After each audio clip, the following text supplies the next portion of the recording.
So I went to BCS Rosemont and I took Crest Harri and I got into top 32. Harri is a very powerful deck thanks to the new Crest support. It specializes in multi-attack using cards to call from the soul. We have access to phenomenal strides such as Dark Lord Princess and of course Master Harri. But we also have a phenomenal history collection that we can just generate Excel circles, start building advantage with cards like Dorian, for example, and setting up our soul with cards like Dancing Princess of the Night Sky and also Toge. The event was well run too, so shout out to the judges. I got a chance to meet a lot of cool people and also see some old friends too. Always grateful and humble for that. And in today's video, I'm going to cover more of like the card choices with the interactions and also the matchup expectation and how they came up in the tournament. And I'll show off some key combos that are more recent, but also easy to understand for new players wanting to pick up this deck for the rest of the season. You want to stay to the end so that way you have all the knowledge that you need to take this deck, be able to compete at BCS, and do well with it. Check out Dueling Guard's deck boxes, playmats, and binders. The great quality products that are anime based. They continually have more anime options becoming available. Use the affiliated link in the description for a 5% discount on your next purchase. I want to do quick shout outs to people that specifically play tested with me for this deck. Out of Orange, Sagran, especially with his knowledge on rulings, so thank you, amigo. Naru Samurai, Wayne, Joey, Duke, John, and Shiga. So with the metagame expectation, I was expecting Mega Colony because this is the one weekend where deck sets are legal, but also Mega Colony has 4 Ghidorah stuff. Literally this time of recording is now the ban list in effect, but for that weekend, everything was at full power, right? So with that in mind, there are some card choices that I make and I will make suggestions too as I go over them. But everything else, this deck just performs really well. Not a lot of decks can deal with a lot of multi-attack. The Crest scales a lot faster in this deck compared to Shiranui as well. And this deck has great matchup synergy with the top decks as well. We're talking about like Katrina, Grand Blue, even the Mare is a little bit dicey, but it also depends if you open up well, if you got the Crest and things of that nature, which I'll highlight more. But I truly believe that this deck is almost in its own tier. And I do feel that hopefully it gets tapped a bit in the April list. And we'll see if Bushiroad does what they say they will. Also, shout out to 50 Cards and also the affiliates getting the cards too. These came in time for the event too, so thank you, amigo. Feel free to use the code Jaime for a discount on your next purchase too. We're playing 4 copies of Harri, and so I was initially playing 3, but I found out that I wanted to have more copies because of writing consistency. Also being able to go into Dust more easily too, that actually does come up depending on the situation too. The other thing is Mega Colony, and if you're locked behind the Crest, you can only ride Harris. So you could either play more copies of this or you add the other Harri too to increase that grade 3 count that you could actually ride with, essentially. Worked out really well, so I would recommend just keeping it. Also, his strike skill, I'll use it from time to time, usually if I get a lot of damage, but if I have Dancing Princess of the Night Sky in Soul or even Cat Knight just to take it out and reuse that card, I'd rather use the Counterblast to guarantee the search of the card that I actually need in that moment too. Then you can prioritize that Counterblast for Pardos, for example, to extend attacks, and even for your Master Harri later on too. For the rest of the grade 3s, we are playing one-ofs, so Dorian, Chimera, Gruesome, and Ups Dragon. I'll save Dorian for last, but these 3 were the initial ones. Gruesome because you want to have this denial play, disruptive play that you have during your opponent's battle phase. You can call this with the Manja G-Guard and be able to discard a trigger to nuke a column. It does not choose, so cards that have resist or even like protect stuff like with resist, like Urjula and stuff, this bypasses that. So it chooses a column and just kills everything in the process of it. It is really hard to play around this card too. So this is another reason why Harri is so strong to deal with certain other decks that rely on attack patterns and you just disrupt them. This is really hard even in the Mare too, just like trying to make sure you play through it as well. And during the main phase, you can even nuke stuff too, or even during your battle phase as you're popping out. One of the reasons that I like this is because even if Katrina uses Rain Breath to call Hanali, you can call this mid-battle and then just nuke it and then just continue with extension of attack still. Like, it's like, what? So that was one option too. It also doesn't cost a CB. So even if you're at 0 damage or you're CB denied, you can still do what you do. These 2 cards are more for the resources. So Chimera, I wanted to counter charge as well. I do play Mare Master still. It's a good attacker. It gets bigger too. It helps with those cases that you don't get the Crest, but it also puts that pressure to make better numbers too with the Crest. But it shoves another card into Soul, so that way you can pop it out during the battle phase. You could also Soul Blast Harris, so that way your next turn, and you can use cards like Masquerade Bunny to like re-grab the Harri from the drop zone and add it to your hand, so that way you are able to rewrite next turn as well against a Ghidorah lock, essentially. Plus Dragon is also just a card that adds cards into Soul from the drop specifically though. This comes up a lot more often, and this was something that the deck was missing in my prior deck profile too. I was messing with Forbidal, for example, and Alice. I ultimately took that out because you can already get more than 10 attacks without any attack extenders, really. So then having Alice seemed kind of redundant, and also made you feel like you had to play with it, knowing that you already have Pardos. So another grade 3 slot was basically for this as well, which fixes the soul issue, and you can reuse stuff in case things got blown up. Maybe you had to guard with it. This is also good with Prankster Girl, so that way I would hard guard with it in the past before, and then once I hit the drop, it was useless, and it's a 5k trigger. But now that you can just put it back into the soul from the drop, you can just shuffle back to deck and actually grab the card that you need moving forward. But it's also cool because it helps without deck out issues, and it's a beater too. It gets plus 10k if it was called from soul. Again, helps with those non-cross situations too. Dorian was the last addition too. I kind of overlooked this card too. So I didn't have problems with draw prior to this, but I did rely on different cards like Misdirection, for example, to help with the magia stuff at the end of the turn so you can draw from the crest itself. But this card does a way better job, and I'm thankful for Orange to bringing this up to me again, and also to Sagran to even like mention the ruling that you can do. So essentially, the ideal situation is that you want to call this out due to the magia ability. So that way, at the end of the turn, you use magia to put this back into soul, but her skill also prop. It's just on standby. And so the cost of her skill is actually putting everything else into the soul, and for every 2, you draw a card. And if you shove 4 or more, you can grab a grade 3 Silver Throne from your soul and add it to your hand. And guess what? You can grab it.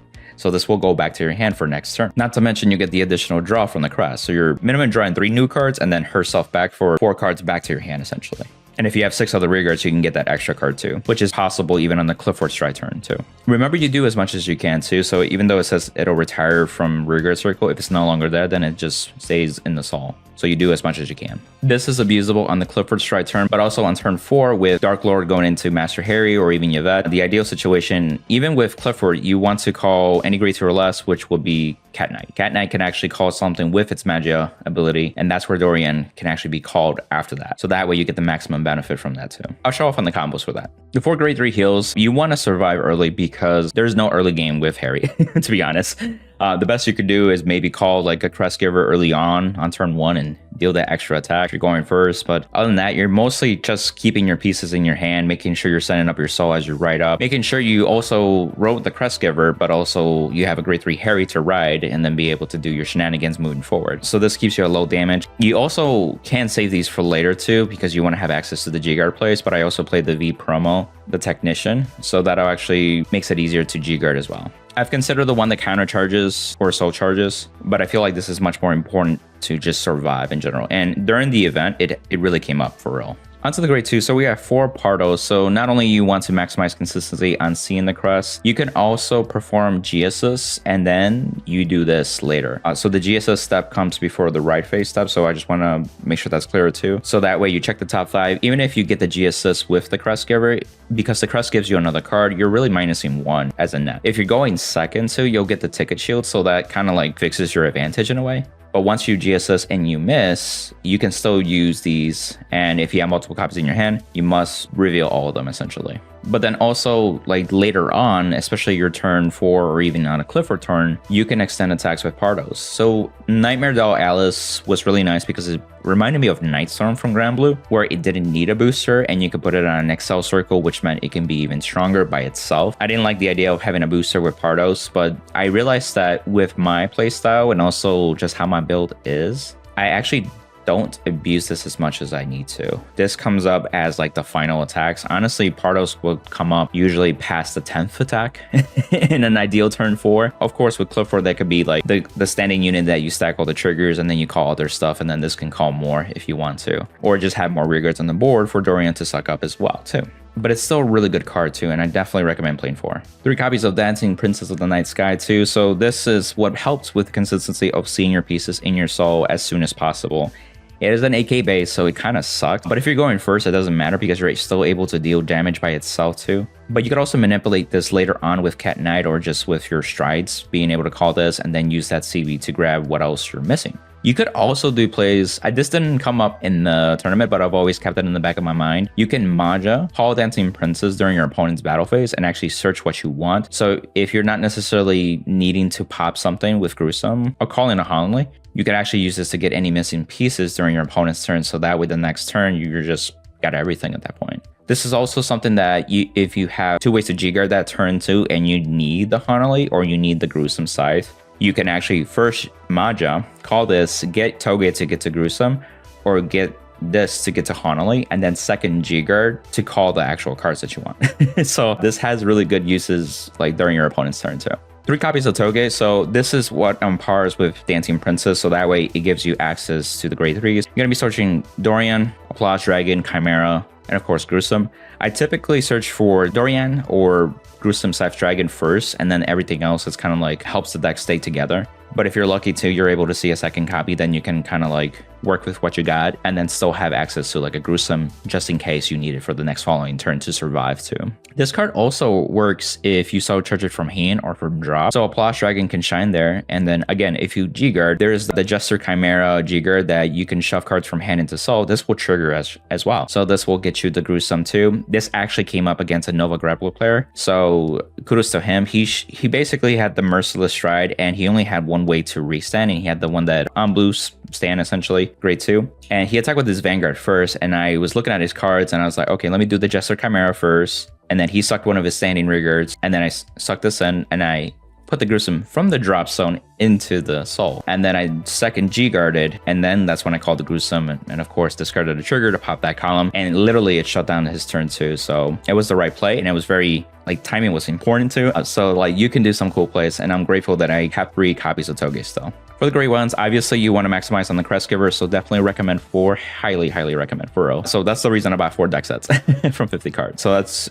something. GSS, grade 2, Ride Fixer. If you drew into this, like you're already like, I'm in a good place. It feels really good. It is that good. Purple Chat Priestess is really good. It's a free everything. This card can be called from hand, and you can put stuff into the soul during your main phase, during the battle phase, or even like this. If this was called from cat, for example, when you stride, I would actually pull out the cat, pull Purple Chat Priestess out, shove the cat back in, and then call something else like a Dancing Princess or something. And that was your way to make sure that you put the cat back. But at the same time, now you have 2 rearguards to work with on that turn, and it could be on the Clifford turn or on your turn 4+. And then during the battle phase, as you call other stuff, this will bring something else while also charging something else, and again you can combo off again and again essentially. So I kept that at 4, and I know people have reduced it to 3, and I understand that point, but like I feel like this card is just so important. And if it's one less card to worry about fetching with like Dancing Princess or with anything like Prankster Girl examples, or trying to shove it into soul with your strides and stuff like that, it would just help in that sense. Sometimes I even like call Purple Trapeze to shove something else, call something else, and then call a second Purple Trapeze to shove the first one in, and then call something else, and or builds better for you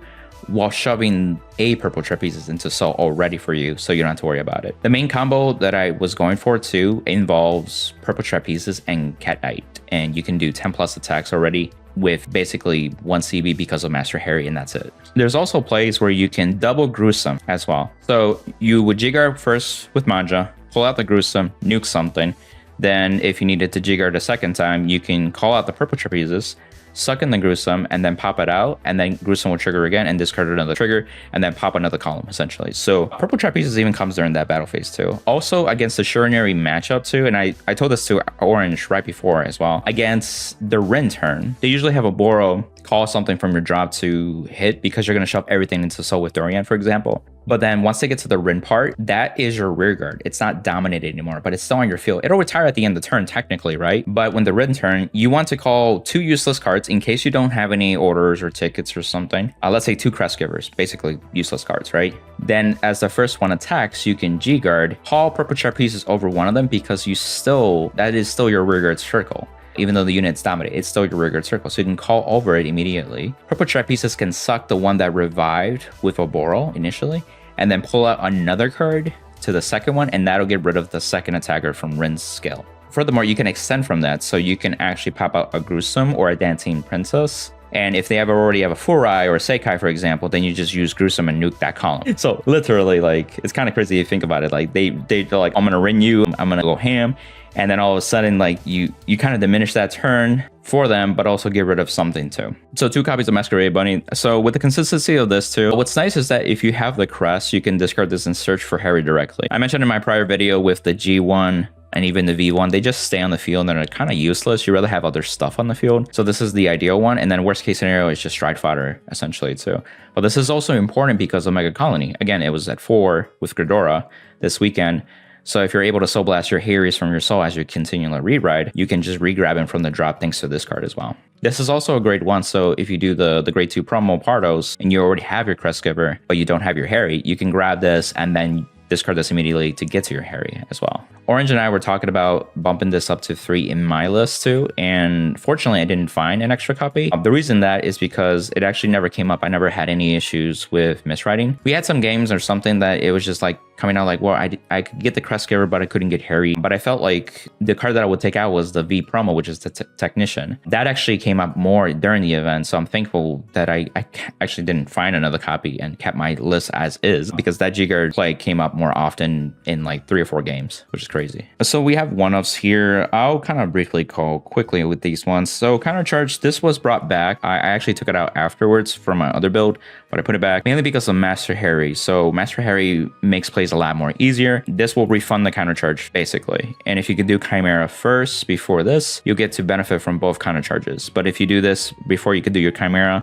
Chimera would not work, just FYI. And otherwise, you'll guard with this as a 10k shield, which is nice. You realize with Purple Trapezes and Crest Givers, they're 5k shields. It is rough with those. I'm not gonna say it's not the greatest feeling just to have those, so just having an extra, shield value from a grade 1 is appreciated, This is the Juggle Technician, which is the V promo, and like I said, I G-guarded with this. This came up multiple times. I'm thankful for it. The other skill never came up. Again, if you're using Dorian, then you have like everything you need in Soul, and you're better off with G-guarding directly because you're increasing the Crest as well. So that's another reason that I added it, is because it's a 5th way to consistently G-guard to be able to add power to the Crest power-up still. Hanali, because you needed to deal with the mirror match. I used Hanali against Orange, and I used Hanali against another matchup I'm trying to remember, so it did come up. But like with Crest Harri, you can't just leave this in your soul and hope to call it out during their battle phase, because during their battle phase, they can nuke it with Gruesome. So you're better off just removing it from play immediately, and they have to deal with it. And then Sanctitude, because Sanctitude is a really good card, and it gets around guard restriction. It's also 1-card guard. Again, you have 5k shield, so you need as much shield value as you can. Grade 0. So we are starting off with Cat Knight, and Cat Knight is MVP for this card. I've even considered making this guy as part of the thumbnail. He's that good. So I already kind of alluded to his uses. So when you stride with Clifford, he can come out and bring something else, especially if you roll with a Dancing Princess that would initially get this on turn 2. And now you can get something else, such as like Toge to Dorian and etc., right? However, like I mentioned also with Purple Trapezes play, you can call out Purple Trapezes, put this back into Soul, and call something else, and now you have it in the Soul for your battle phase. And in the battle phase, you can use Cat Knight and Boost not to only extend attack space, because it'll call something else, but it'll call Dorian with magic. You can use any magic caller technically too, but Cat Knight is that unit for me, essentially. And then during the Dark Lord Princess, if it's in your soul, when Dark Lord Princess strides a new Magia stride over it, this can come out. And so you'll have your Dark Lord Princess go to rearguard, this will come out, and this can bring another attacker too. You could also bring out Purple Trapezes there and then suck something else and now have a 4th attacker there before you swing with Master Harry. And then Master Harry will suck this and another card back in and then call them out later on. And my typical combo with this at the end, after I don't know, 11 attacks already. So you use Pardos to call out Purple Trapezes, suck something else, call this out, then call this out with call out Dorian. And literally with that just 1 counterblast, you extend 3 more attacks. Or you can fix your columns to hit better in case your opponent got defenses or your crest is not big enough. With a combination of those factors too, again, game state, right? But ideally that's like how you can extend 3 more attacks with just a counterblast already after 10 plus attacks too on top of that. So literally this cat will be used that turn like maybe 3 times, your main phase, and then your battle phase twice. It comes out. It's pretty good. And then again, Dorian at the end of turn 4, you'll suck everything back up and draw a card, and you still have a gigantic hand at the end of turn 4 in case they survive. And then finally in turn 5, you put the nail on the coffin essentially. Forerunner, you need Happiness Collector. I know Naru Samurai was playing the G1. He said it worked out really well for him, so you could try that one too. I just like the consistency of just drawing an extra card. I didn't have any issues with other just missing the G1, so this was fine. Crits, Harry crits are very important because you need the defensive draw, you need combo pieces, you need to survive. It helped a lot to survive, especially in the Crest Harri matchup. The difference of having an extra card, potentially getting like a G-Guard play or like a Sentinel, like super impactful. And then having that crit pressure. This is also a very good card to put in as your first, second attacker on the Excel circles. On a Clifford stride, on the Excel, it'll be 14. It could hit over 13k Vanguards, which is crazy. And then turn 4, it's even bigger. It will be like 24 plus sometimes. And your opponent's just like, man, that is a swole crit. But it also adds to the Soul, which you have no problem if you're playing Dorian, for example. But before it was definitely helpful, but thanks to Dorian, it fixed that problem. And then more crits. I was playing 2-2 with the one that goes into soul and then the stride crit, but I went to 3 stride crit. Again, as I was bouncing feedback with Orange too, like she brought it up, like she played stride crits more because of Mega Colony, and I'm like, that's a good point. You want to make sure you rewrite with your Harrys and then be able to stride still. So yeah, that makes sense to me. The reason I had the 2-2 split is that technically this doesn't get used till turn 4. You can use your GB1 into soul crits first on Clifford. So I was like, maybe those are better and you get more bigger too as well. And you can also use those on the turn 4 plus plays to make your Vanguard a little bit bigger too. But either way, it works fine. I think this was the right call for at least this weekend. And for my 8th crit, technically, is the Dark States one too. So I know Orange and Naru Samurai were playing the other purple OT, but I played the Dark States one because, again, Mega Colony, full power. So you might as well have your Devil Vanguard, potentially have crit and plus 10k, making it harder to guard. It's the 8th crit. I wanted to make sure I had the crit pressure still. And just in general, you have 2 Vanguard attacks. So like your rear guards are already swinging pretty big. And if you're dealing with Hanalies already, then the purple OT doesn't help you. Yes, you can call more stuff and extend attacks. But like if it comes out in the wrong timing, like you already have a board set up for that, and then you may be not able to attack extend anyway. You get the heal soul, which is still good, and I think that's what they value the most too, which is reasonable. But I feel like this was the right call for me, and it came up actually more than once offensively. I know in my round 7, I was facing John, and he was playing Fenrir, and I think I drove checked this on turn 2 or something like that, and it really was hard to kind of deal with it, but he had PGs and stuff like that, but it was just another factor that he had to deal with, and it made it like difficult for him to even like try to come back essentially. And then 3 draw PGs, so you need advantage. You also need room, so you have sentinels in your triggers instead of your grade 1 slot. I know Naru was playing he was playing like Lovely Companion at 2, I believe. I tried that for a while too, but it was just like there's so much going on that I feel like the more simpler you kept the deck, the better consistently it performed to what you want it to do. So if you have too many techs or too many things, it can seem kind of fragile. And that's also the one thing that I don't like about Stage Harri, especially before Crest, is that it needed so many things just to get one thing accomplished, essentially. So just being able to put PGs and having draw triggers in the triggers helped a lot with advantage, and also just surviving, again, the early game and any like mare matches that it did happen, you know, just being able to get that extra card. The last trigger is the Prankster Girl. So this was a last minute addition. I tried this before Applause Dragon and I didn't like it. As soon as you guarded with it was gone, but then I tried it and then I realized like, oh, this works with Applause Dragon so now. So it's just like really nice. This also came up against my round 7 against John again in Fenrir. He did the Melissa play on me, so my deck size was smaller at that point. I still got more attacks in, and thankfully I had a Prankster Girl in my hand. So when I had my Yvette Stride attack, I shoved this into Saul, and so even though I drew from the Excel circle, I still was able to put this back into deck and choose 0. You can choose up to 1, so choose 0. And so it was really nice. And I think I drove check it on top of that. So I just restood another attacker. I can't remember, but it was pretty nutty at that point. But it's just one of those things where like, if you're kind of close to deck out, it actually helps too in that regard. I'll go quickly with the strides and really highlight the important ones. So Messiah, you need it for the ticket shield. Clifford, like I already mentioned some plays, and I'll show them off too. You always want to do turn 3 Clifford no matter what. If you're going first or second, it's that strong. And just generating 2 Excel circles is very important for this deck too. 2 Dark Lord Princess. I've considered a third one before. Even with a Mega Colony matchup, I feel like maybe a third one wouldn't hurt, but I feel like at that point, you're probably not winning that. And then also you have access to Dust, which Grand Blue, which is in the same situation against the Ghidorah matchup, doesn't have. So Dust can actually finish the deal with Ghidorah potentially as well. But Dark Lord Princess is still important because if you do turn 4 and turn 5, you're always going into Dark Lord Princess first to get that second Vanguard attack, but you're also getting the appropriate Magia strides, such as Master Harri or even like Yvette. There's cases for the other Harri as well, which I'll cover. And speaking of Master Harri, this card's MVP, for real. This is another reason why I put this guy as the thumbnail too. He calls 3 units, sucks 2, calls 3 units, a CB. So like this power turn, it just makes 10 plus attacks easily happen without even needing attack extenders like Pardos, for example, or Alice and stuff like that. So you can really dedicate the CB later on for him. And then if you have the Mirror Master, you'll just countercharge it back, so make it free. You can also, remember you flip 1 with Yvette and you stride that one. So even though he Persona flips, when you do it a second time, you can still pick one of the face-up ones and then flip the last remaining copy. This also gets around with Link Joker. It sets cards, so you can suck in those lock cards and then call out new units and go from there too. So I didn't face Link Joker this time, which is fine, but it was there just in case. The Magia skill came up. It was against Orange, I think, too. and another Crest Harri player too. Because Cat has the Magi ability, and it's a 5k, but with the 3k, now it's an 8k. And guess what? It makes numbers on the Excel circle and the Crest power. And I think at one point, I think Orange was at 33k with her Vanguard. And thanks to that 3k, the Cat was 33 exactly to hit.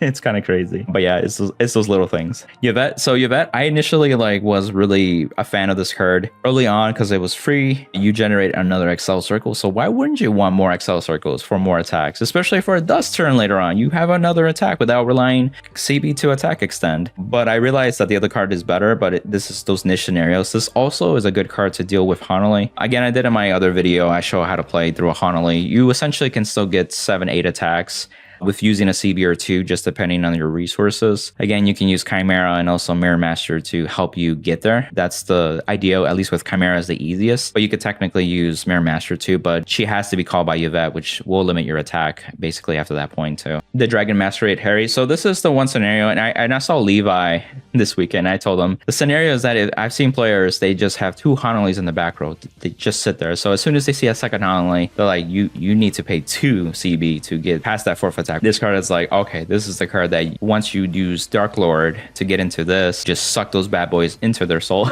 and get rid of that way. And it's also another alternative if you, for whatever reason, do not have Gruesome in your soul or cannot get Gruesome into your soul to be able to pop a Hanali. So you can still get rid of one if they call it on the field, especially if they leave it there. This wasn't on the method. It actually never came up, but that's the reason that I play this one. And our boy Dust. In practice, this has come up, especially with a Mega Colony matchup too. So if you think about it, you do Dark Lord Princess, you set up, especially with Yvette, with more Excel circles, then you rewrite, and then if you're able to have another Harry, you can Ultimate Stride, deal damage, so that'll push them more to closer to 5 damage, if not add 5 damage. They're at base 1. This nullifies Dark Face's GB2 skill. This also locks them out of G-Guards as well. So this is also applicable for the matchups where they have G-Guard plays and they're kind of annoying to deal with, or if you know that they don't have any Sentinels like PG wise and they have like multiple grade 3 heal guardians, especially if Grand Blue just grabs a bunch of them with like Reed Shade and stuff like that, you just dust them and then it just makes them useless. It helps deal with Negro Lily plays too, just to get rid of that too, or you could just, you know, nuke their column, nuke their board essentially too. But Dust is just like really good, and because you reduce them to 1, it's almost like another power increase on top of the crest. And then if you have cards like Cat Knight in Soul, it'll build your field. And then if you have Chimera, you can refund yourself and then use Pardos to extend another attack. And again, you can use Cat Knight, Purple Trap pieces to fully extend another attack 2 or 3 and finish your opponent. Like, it's a dust turn. And with like being almost guaranteed being 5 attacks, usually in that matchup, if not more, it's pretty much GG. 2 Maja, as I mentioned, double Maja is good. I know some people I mentioned you should get a 3rd one because it can come up. I can agree to that. I just would recommend just be deliberate with the double Maja play. So as soon as you do double Maja, you're done with it, right? And sometimes that's just enough to seal the deal. So for me, I never felt in the tournament that I needed a 3rd Maja. So I will still rock the 2 and see if I make changes in the future. 1 Gesture Chimera. As I mentioned with that play with the Nova Grappler player, this helps get certain cards into the soul from your hand, especially if you drove check them. This is another good way to get Hanali if you drove check it into the soul, and then again use a 2nd G-Guard to use Maja to call out the Hanali mid-battle as well. Or your grade 3s too, like let's say you drove check Gruesome Dragon too, like then at that point you can just shove it into soul as well. So it's very good. It also gets rid of one of their standing units, but like it's more important to get your pieces in instead of actually stopping them, because then you rather use a Maja with a Gruesome to actually get rid of the real threat. Anyway, lastly, Call Hard. So this is flipping G-Zone stuff more for the Crest power up, but also shield. Dorian makes it easier to have all 4 different grades into soul and just be good to go. So this actually came up a couple times, which is nice. And then lastly, the Wandering Dragon. So this is the specific scenario which came up once in the event, that not only you soul charge, but you pull out something from the Soul to Guardian Circle. You can call out the draw PGs and be able to perfect guard that way. This was good against like Vanguard attacks. You can't pop a Vanguard attack with a Gruesome, so or Hanali doesn't even prevent that, you know, it's all rearguard specific. So you need something to deal with like restanding Vanguards to help you survive better too. So turn 3, let's say you do the Clifford, you get Excel, so you have a random setup. You have Cat Knight and Dorian in your soul. Your first attack can be the crit, this can attack, and this can attack. And then finally, you put this into soul, draw a card, do your triple drive, and then the effect will trigger. And again, depending on your column, you can make a whole new column, or if you can still attack, you can call these to the Excel circles, and you can poke with these now, and whatever power that they have, essentially. And at the end, Magia will trigger and then suck everything in. And if you have an extra card behind the Vanguard, you'll draw more cards. And boom. So let's say you have 4 attackers here, 2 Excel circles, and then 1 booster here. It can be any card. I'm trying to make this as basic as possible. You attack with the weakest, whatever makes sense in power. The crest is 15k, remember that, assuming you're G-guarded before. You can even attack with this as well to get the 4th attack if you want. And then any triggers, you know, let's say draft check here, put it on the booster if you want. Or if you want to make sure you pass on the crits, you can have the standing. This is just an example. Then you'll flip Master Harri. This will restride. This can come out. And then because you have Cat Knight and Purple Trapezes, you can call them accordingly. And let's say you do this soul charge something. Let's say this is soul charged, and then call out something else or the same unit. It doesn't really matter. You can attack with the weakest, so it depends if it's Cat or this, and then this and this. So that's 4 more attacks. Then Master Harri, counterblast 1, suck these 2 back, which is important. Now call 3, and let's just say there'll be something there, something here, something here. Suck this, bring it out, or whatever. Doesn't matter. And then a single drive check. And then you can just extend more attacks this way, and you have a booster. Alternatively, if you have the Mare Master and also Pardos, you could extend this on the Harri call itself. So let's say we call 3 units with these 2 being there, and then the 3rd unit can be anything. You could put it over the Dark Lord. You persona flip, so the crest will go 10k during the battle phase. Of course, I forgot to do that too. Counter charge. Do your drive check. Now you can attack this way. And your Pardos now with the booster can soul charge and then call Purple Trapezes. If you have more CB, you can suck this in, and you have another booster too. But I'm just keeping it simple, so I'll just do this. Call the CAD, and then the CAD will call over with Dorian here, for example. There you go, right there.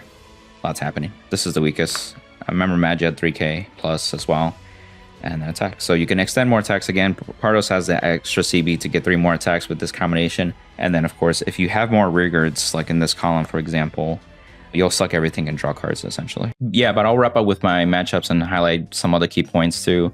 I faced Outer Orange with Crest Harri the first game. So I won the die roll, so I went first.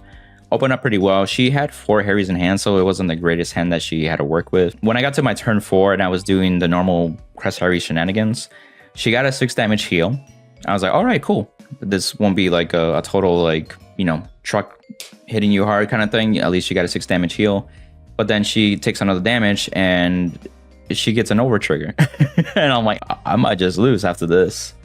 And she did her turn. She had 5 or 4 CB. So even though I used Hanali as well to prevent that just in case, she pushed a lot of attacks though. And she used pretty much all her CB to push through that. And I basically was left with 1 card in hand.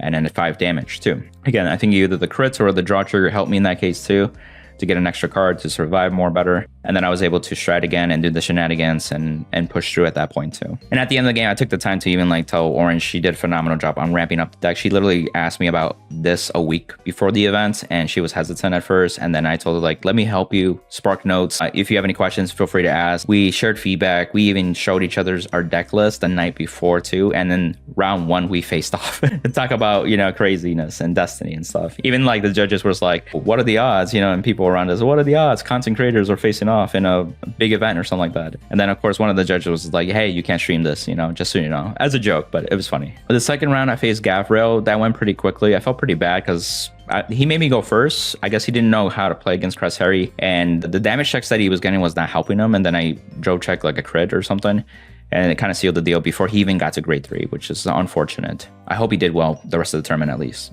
Round 3 was against NLK. This is Wo's friend. His name is Artie. So shout out to him. So he went first. And with NLK, you do not want to give them any damage. So literally, I kept writing up to grade 1, grade 2 without attacking.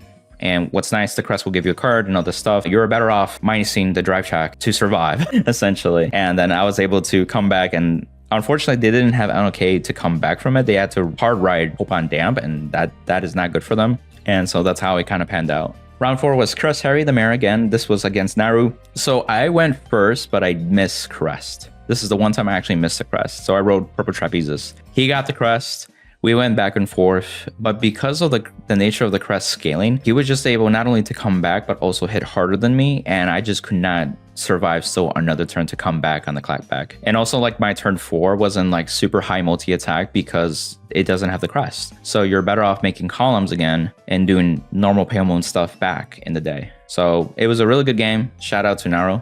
Well done. And he did even like really good. He did top 8 as well. So shout out to you, amigo. Round 5 was against Gridora. So I was under the Gridora lock as you expected, making sure that I get Harrys. I was drawing with Dorian early on. And then of course I think I used a Masquerade Bunny too at once to get the last Harry. Essentially, I just Dark Lord a second time. And it was just a lot with abusing Yvette again, because again, the Crest will scale and you have more Excel circles. So he locked my column at the prior turn, but then it's like you generate another Excel circle. So it kind of defeats the purpose, unfortunately. So I was able to get that. He had a really good attitude, and he came back to the game too. So shout out to you, amigo. Victor, that was the one that it came down to Merciless, and I did that play with the G-Guard to suck in the Toge from hand, getting the Gruesome back into Soul from drop, then second G-Guard to call the Gruesome and nuke that column, so Merciless would not restand. And the turn prior, he also was able to push me to 5. So, you know, Nova Grapplers really just want to get there and just beat you, right? So it just felt like every turn was like, I need to like push through and survive, essentially. But I got that, so shout out to him. And again, my last round was against John, who played Fenrir. That was the highlight. It was that I saw the over trigger, and then I also saw the Prankster Girl at the end to make sure I didn't deck out. I also had the last draw trigger in my deck, so I would have decked out if I would actually drove check the draw trigger. But thanks to Prankster Girl, I made sure that even though if I would have gotten it, I would still live, essentially, too. So shout out to him. He also got top 32 still. Then lastly, top 32, I faced Ty Smith. So this was our rematch from 2022 when we faced off in the finals. He was playing Narukami Eradicators, and he also had some practice games with Orange and other people. So he had an idea to kind of deal with Crest Harri. He did the Superior, right? And he went first. So he opened up really strong. So he was a grade 3 while I was a grade 1. And I'm like, so, yep, this is happening. So I just got to survive. And then I try to come back on the Clifford turn, but by then he already exterminated once. And then he comes back on the second exterminate. And he has, I think, 3 Excel circles too. And he has double Esperidia. He Bracing Angel's Ladders. And then he uses a Hanale just in case I live. And I'm just like, holy crap, I can't Gruesome, which I did have the Gruesome. Even if I try calling Hanale, I pushed him to 5 damage to try to like finish him off. But he can use all his CB if he wants to. And I was hoping that it was Cholo instead of Esperidia, because then I could just call something in the front row after his Vanguard swing, so his Cholos wouldn't restand. But it's Esperidia, it doesn't matter. So I lost just that way. But it was very well played.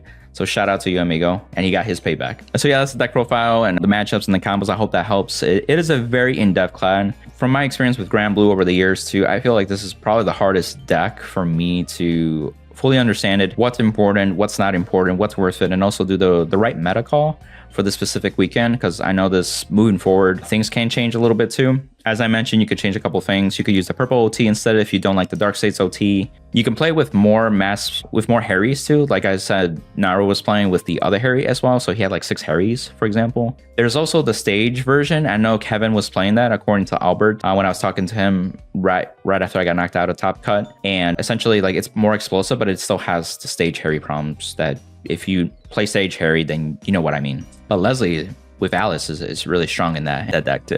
If you're interested in more videos with like insightful guides, I did this like at a more like basic level too. But also if you're interested in another video, so just like the ban list and why this deck set I felt was relevant to Gridora's hit, feel free to check that out as well. Till next time, amigos.